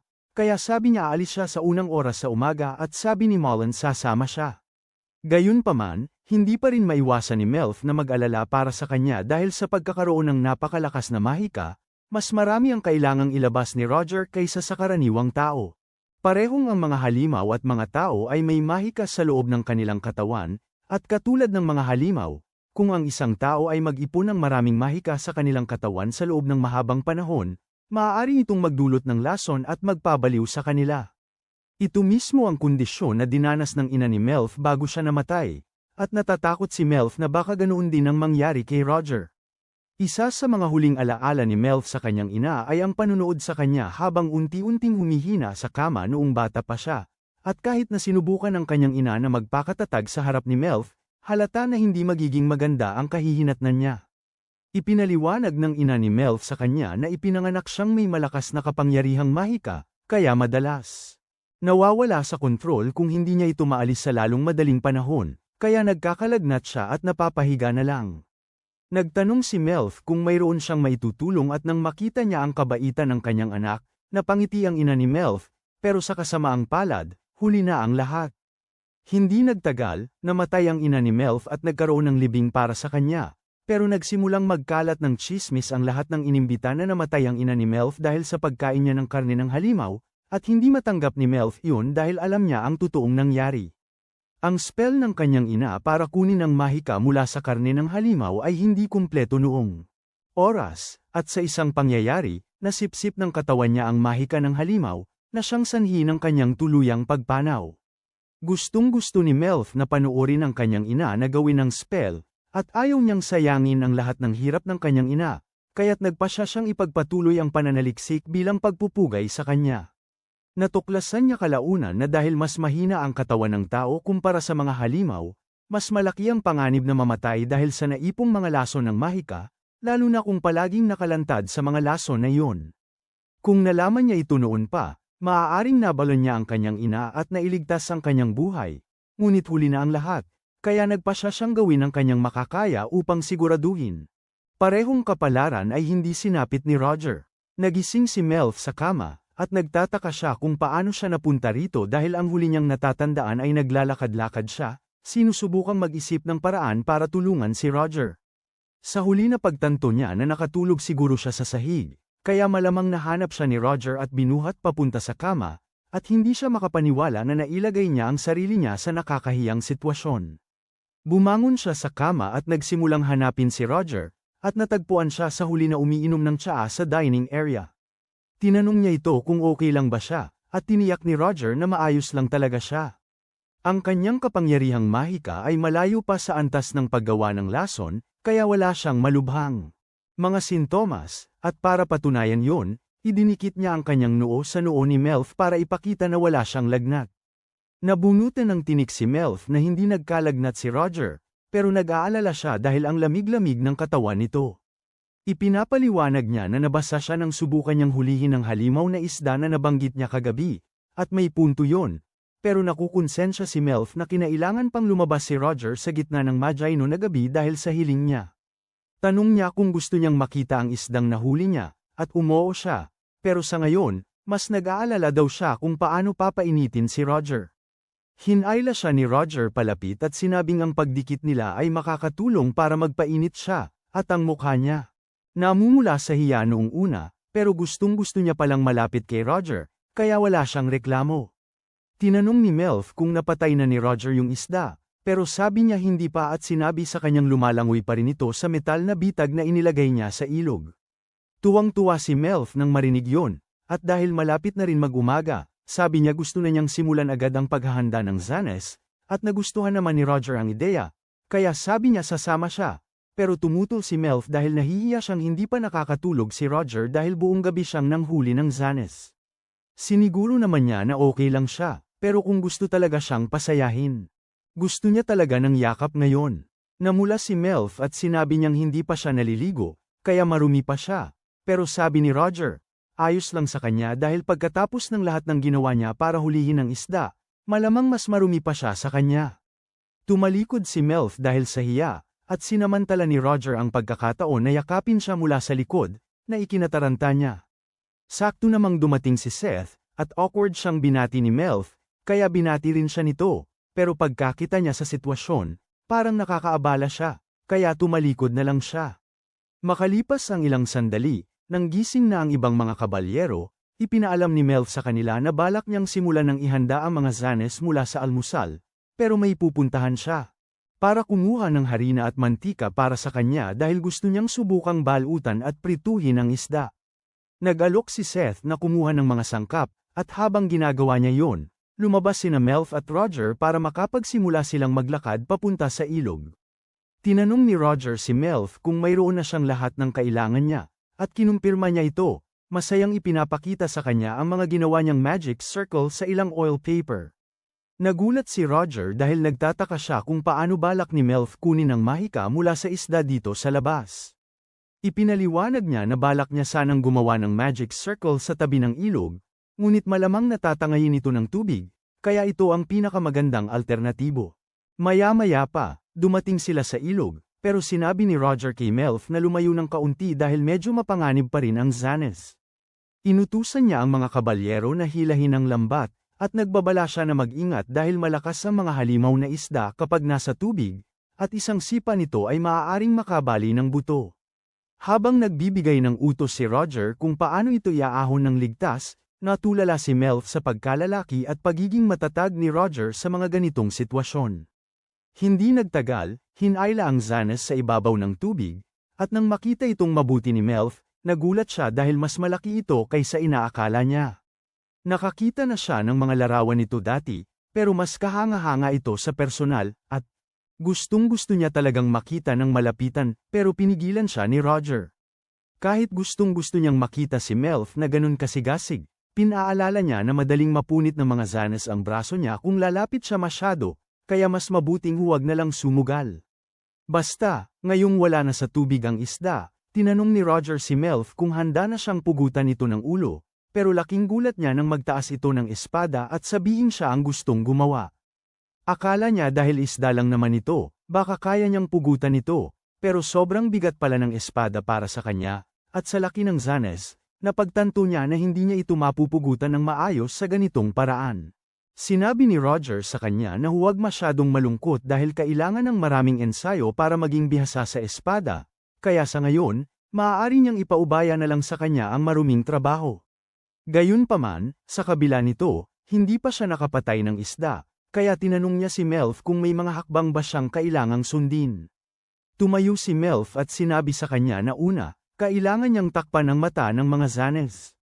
Nagtanong sina Roger at ang iba pa kung bakit, kaya ipinaliwanag niya na narinig niyang tumitigil ang mga isda kapag wala silang nakikita, at kapag hindi ito gumagalaw, mas magiging madali itong patayin. Nilagyan niya ng tela ang mata ng Zanes, at gaya ng inaasahan, tumigil ito sa paggalaw. Kaya sinabi niya kay Roger na ituloy ang ikalawang hakbang, at sinabi niya na kailangan niya itong saksakin ng Zanes sa likod mismo ng mata at sa itaas ng hasang para masira ang utak nito. Sinunod ni Roger ang utos at itinarak ang kanyang espada sa ulo ng Zanes, at pagkatapos ng maikling pagpupumiglas, nawala ang ilaw sa mga mata ng Zanes kaya matagumpay nila itong napatay. Ngayon ay turno na ni Melf para magtrabaho, kaya binalot niya ang Zanes sa kanyang mga magic circle at nagsimula siyang mag-cast ng kanyang spell ilang sandali pagkatapos. Ang magic energy sa Zanes ay sobrang kapal, ngunit walang masyadong dugo, kaya hindi niya kailangang mag-alala na maubusan ng espasyo sa kanyang flask, at ang pagkuha ay natapos ng walang problema. Hinihiling niya kay Roger na ingatan ang prasko ng mahiwagang enerhiya, at ngayong naubos na ang laman ng isda, balak sana niyang patayin ito sa pamamagitan ng pagputol ng ulo ni Roger, pero nahihiya siyang palaging humingi sa kanya ng ganitong mga bagay. Kaya tinanong niya kung pwede siyang turuan kung paano putulan ng ulo ang mga hayop ng mag-isa. Medyo kinakabahan si Roger dahil natutuwa siya sa sigla ni Melf, pero sinabi niya sa kanya na ayos lang sa kanya na pumutol ng ulo ng kahit ilang hayop na kailangan niya dahil ang paglahok sa kanyang pagluluto ay nagdudulot sa kanya ng malaking kagalakan. Tuwang-tuwa si Melf na marinig yun, kaya sinabi niya kay Roger na natutuwa rin siyang kasama siya. Tumulong sa kanya sa pagluluto. Sa kanilang bahay, palagi niyang mag-isang ginagawa ang pagluluto at pananaliksik dahil abala ang kanyang ama para tumulong, at iniisip ng karamihan na isa siyang kakaiba. Kaya ang pagkakaroon ni Roger at ng kanyang mga kabalyero na sabik na tumulong sa kanya ay isang magandang pagbabago. Matapos ilipat ng mga kabalyero ang isda, naghanda si Roger para putulin ang ulo nito. Ngunit bago siya magtanong kay Melf kung mayroon siyang dapat isaalang-alang. Sinabi niya sa kanya na mas mainam kung magsisimula siya mula sa punto sa silangan pababa kanina at pumunta ng pailes patungo sa hasang. Magiging mahirap na anggulo para putulin ang ulo ng isang nilalang, ngunit si Roger ang pinakamagaling pagdating sa paghawak ng espada, kaya hindi ito problema para sa kanya. Namamangha si Melf na nagawa ni Roger na hiwain ito ng napaka-perpekto, na hindi nasira ang laman, at ang ibang mga kabalyero ay humahanga rin sa kanya. Kalaunan, bumalik sila sa kuta kung saan katatapos lang ni Zeth na ayusin ang lahat ng kakailanganin nila para lutuin ang isda. Humihingi siya ng paumanhin sa abala, ngunit sinabi niya na kailangan nilang magluto sa labas dahil hindi sapat ang laki ng kusina ng kuta. Gayunpaman, hindi balik kay Melf dahil mas madaling maglinis pagkatapos sa ganitong paraan. Una, gusto niyang alisin ang balat at kaliskis ng isda, kaya nagtanong siya kung mayroon bang may karanasan sa ganoong bagay. At itinaas ng isang kabalyerong nagngangalang Ambrie ang kanyang kamay, sinasabi sa kanya na kaya niya itong gawin. Nagpasalamat si Melf sa pagboboluntaryo niya, at ilang sandali lang, sinimulan ni Ambrie na balatan ang isda. Medyo kailangan ng pagsisikap, pero nagawa ni Ambrie ng napakagandang trabaho. Sa katunayan, napakagaling, na walang natirang kahit isang himaymay ng laman sa balat ng isda, at ngayong handa na nila ang laman, oras na para magsimulang magluto. Naghanda si Melf ng 2 kaldero ng kumukulong mantika, ang isa ay mas mababa ang temperatura kaysa sa isa, at plano niyang iprito ang laman sa 2 yugto para makuha ang pinakamagandang resulta. Hindi pa naririnig ni Roger ang paraang ito ng pagluluto, pero gusto talaga niyang makisali, kaya tinanong niya si Melf kung may maitutulong siya. Hindi niya inaasahan na magiging interesado si Roger sa mismong pagluluto, pero dahil gusto niyang tumulong, pinapakiusapan niya itong bantayan ang temperatura ng mas mainit na kaldero ng mantika, pero binabalaan niya itong mag-ingat para hindi siya mapaso. Samantala, sisimulan na niya ang batter, at medyo simple lang ito. Karaniwan, maglalagay siya ng ilang itlog, pero wala silang itlog, kaya hahaluan na lang niya ng tubig, harina, at mga pampalasa. Pagkatapos noon, isasawsaw nila ang mga piraso ng karne ni Zona sa batter at sisimulang iprito ito sa mas malamig na kaldero ng mantika. Hahayaan nilang maprito doon ang isda hanggang sa maging kulay gintong kayumanggi, at pagkatapos nito, ito ay aalisin gamit ang isang sandok na kahoy na may butas.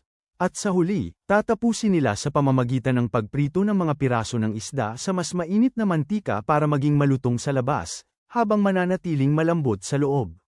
Kapag tapos na ang unang batch, sinisilbihan ni Melf si Roger habang sinusunod naman ng ibang mga kabalyero ang kanyang mga tagubilin at nagsisimula ng magluto ng iba pang isda. Sinubukan din ni Roger na gumawa ng isang batch dahil gusto niyang makatulong, pero medyo nagkamali siya, kaya nasunog ang kanyang isda. Sinabi ni Melf sa kanya na huwag mag-alala, dahil hindi naman madaling makuha ito ng tama sa unang subok at pwede pa rin kainin ng kanyang batch, pero baka medyo tuyo. Para ipakita sa kanya na hindi naman talaga yun malaking problema, pinakain niya ito sa kanya ng isa sa kanyang mga piraso, at si Roger ay nag-aalangan noong una dahil ayaw niyang pakainin si Melf ng hindi gaanong masarap na pagkain, pero sabi ni Melf gusto niya itong kainin dahil si Roger ang nagluto. Dagdag pa, ang mga kamay niya ay medyo madikit pa rin mula sa paghahanda kanina, kaya hindi niya masyadong mapapakain ang sarili niya. Ibinubuka ni Melf ang kanyang bibig para pakainin siya ni Roger, pero dahil medyo mainit pa, pinapahipa niya muna ito kay Roger bago isubo. Naiintindihan ni Roger, kaya maingat niyang hinihipan ang isda, at pagkatapos siguraduhin hindi na masyadong mainit, binibigay niya ito kay Melf para makakain siya. Nagulat siya sa kung gaano katagal ang nguyain ang tuyong karne ng isda at nagulat si Roger sa marinig na ang kanyang sablay na pagluluto ay masarap pala, kaya sinubukan niya at nagustuhan din niya talaga. Sinubukan naman nila ang malalambot, at gustong-gusto ni Melf kung gaano ito kalambot, pero gusto rin niya ang matitigas at tuyo, kaya hindi niya sigurado kung alin ang lulutuin. Iminungkahi ni Roger na gumawa silang pareho dahil siguradong magkakaiba ang pananaw ng mga kabalyero kung alin ang mas gusto nila, kaya gumawa sila ng maraming tuyo at malalambot. Gaya ng inaasahan, maraming kabalyero ang nagkagusto sa tuyong bersyon ni Roger, at dahil mas kaunti ang tubig nito, maaari pa itong dalhin sa mga misyon bilang rasyon ng pagkain. Hindi man lang niya naisip kung gaano ito kapaki-pakinabang na magkaroon ng tuyong isda, kaya nagpasalamat siya kay Roger para sa pagdilat niya ng kanyang mga mata, pero hindi niya iniisip na nararapat siyang purihin dahil ito ay isang malaking pagkakataon lamang. Sa ibang usapin, tinanong niya si Melf kung okay lang ba siya dahil nakatayo siya buong umaga, pero sinabi niyang ayos lang siya at saka, nag-e-enjoy siya kasama si Roger. Natuwa si Roger na marinig yon, pero napansin niya na may ilang kabalyero na may dalang mga pinggan papasok, kaya tinanong niya kung bakit hindi sa labas inihahanda ang mga mesa. Ipinaliwanag ni Melf na hiniling niya sa mga kusinero na gumawa ng tinapay at gulay na isasabay sa isda, kaya inihanda nila ang lahat sa Great Hall. Sinabi ni Melf kay Roger na magsimula na dahil walang ibang kabalyero ang kakain hanggang dumating siya. Naiintindihan yun ni Roger, ngunit tinatanong niya kung bakit hindi sama-sama si Melf sa kanya, at sinasabi nito na pupunta siya pagkatapos niyang itapon ang langis na ginamit nila. Ayaw pa rin niyang umalis, pero hila siya palayo ni Mullen, at pagkaalis nila, sinimula ni Melf na patayin ang apoy sa kahoy na ginamit. Medyo nakukonsensya siya dahil pinapante niya si Roger, kahit na sinasabi niyang masaya siyang tumulong, importante na makapagpahinga siya ng maayos, kaya ayaw niya ring aipatulong sa kanya ang paglilinis. Maya-maya, dumating sina Zeth at Ambry at nag-alok na tulungan si Melf na maglinis agad para sama-sama silang makakain ng masarap. Nagpapasalamat si Melf sa tulong at dahil nandito na rin naman sila, tinanong niya kung gusto nilang tikman ang ilan dito. Tiningnan ni Zeth at Ambry ang mangkok na hawak niya at mukhang may karne ni Zana doon, pero bahagyang iba ito sa ibang mga batch. Ipinaliwanag ni Melf na ito ang karne ng tiyan ni Zana at hindi ito bagay iprito, kaya ayaw niya itong ihain sa mga kabalyero kanina, pero gusto niyang kunin ang opinyon nila tungkol dito. Sumubo silang dalawa at natuwa sila sa sobrang sarap nito, bagamat sinabi ni Ambry na mas masarap ito kung may katabing kaunting katas ng maasim na prutas. Itinuro ni Zeth na maraming prutas ang inihanda para sa almusal sa bulwagan, kaya baka makakuha ng kaunting katas doon, at natutuwa si Melf na hindi masasayang ang laman ng tiyan ng hayop, kaya hinihiling niya kina Zeth at Ambry na magmadali sa bulwagan kasama niya bago maubos ang lahat ng prutas. Pagdating ni Melf sa bulwagan, nakita niya ang lahat ng mga kabalyero na nagtatamasa ng kanilang pagkain at nang mapansin siya ni Roger, tinawag niya ito upang umupo sa tabi niya. Maya-maya, lumapit si Zeth dala ang prutas na binabanggit niya at sinabi kay Melf na dambo ang tawag dito, at mayroon itong katas na medyo maasim. Nagbuhos si Melf ng kaunti sa kanyang isda para subukan ang kombinasyon at natuwa siya kung gaano kaganda ang lasa ng mga ito na magkasama. Nakikita ni Roger ang labis na tuwa sa kanyang mukha at nagsisimula siyang magtaka kung talagang ganoon ba kasarap. Inaalok siya ni Melf at tinatanong kung nagkataon na gusto niya ang maasim na pagkain, pero hindi pa talaga nakatikim si Roger ng anumang maasim, kaya hindi niya alam kung ano ang lasa nito. Gusto niyang subukan, pero pagdampi pa lang ng kombinasyon ng isda at katas sa kanyang panlasa, Kumunat agad ang kanyang mukha dahil mas malala pa pala ang lasa ng maasim kaysa sa inaakala niya. Ayaw niyang masaktan ang damdamin ni Melf sa pagsasabing hindi niya ito gusto, pero nababasa niya ito sa ekspresyon ng kanyang mukha, kaya isinantabi niya sa isip niya na iwasan ang mga maasim na lasa sa tuwing ihahanda niya ito ng pagkain mula ngayon. Pagkatapos ng agahan, oras na para ipagpatuloy nila ang kanilang paglalakbay patungo sa kastilyo ng Galbraith. Kaya sinabi ni Roger sa lahat na sumakay muli sa kanilang mga dragon at lumipad silang lahat. Ito ang katapusan ng episode 6. Mag-subscribe para hindi palampasin ang susunod na bahagi.